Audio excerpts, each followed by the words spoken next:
natin, putulin natin to kasi nga gagawa tayo ng stand dito. Iaano natin to, ayan oh. So susukatin muna natin before natin to putulin. So naging panday na ako ngayon, day. 1 to ganon. Tansya na lang to, no? Pwede man ta mga pruan eh. Sao na lang. Yan. O diba?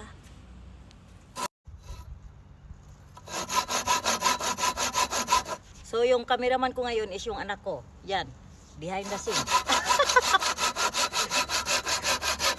Buti na lang, nandito yung anak ko ngayon. Nahiwi naman ang akong pano. Panguluyan.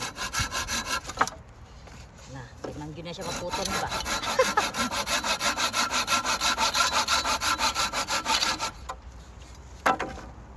So, ganyan na siya. Puputulin natin. Yan. Ganyan. Lalagay natin to dito. Katulad nito, oh. Katulad nito, ginawa ko. Dito, yan. Ginawa ko to kahapon. Gaganyan natin yan. Papunta doon. So, dito tayo maglalagay ng grease na naman. Yan, mga ganyan siya. Para titibay siya. Kunwari lang yan. Hindi ko alam kung tibay ba talaga yan.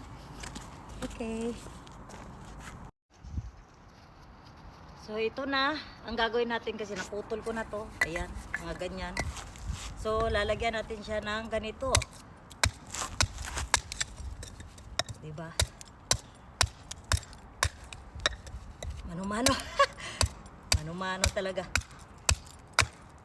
DIY ang putik. Yan. Yan. Mga ganito. So, para itusok natin dyan, ganyan. O, diba? O, panalo. Ako na. So, gagawa pa ako ng ganito. Lahat na to, no? So, mamaya na naman update ko kayo. So, ito na nga. Nakatapos na tayo ng ganito. Ayan. O, diba? Pagka ganito kasi bibili ka, mura lang. Ikaw na lang magputol, tapos ikaw din mag-DIY ng ganito. Madali na lang siya. Dali mo lang siya mas mura pa siya. Makamura ka.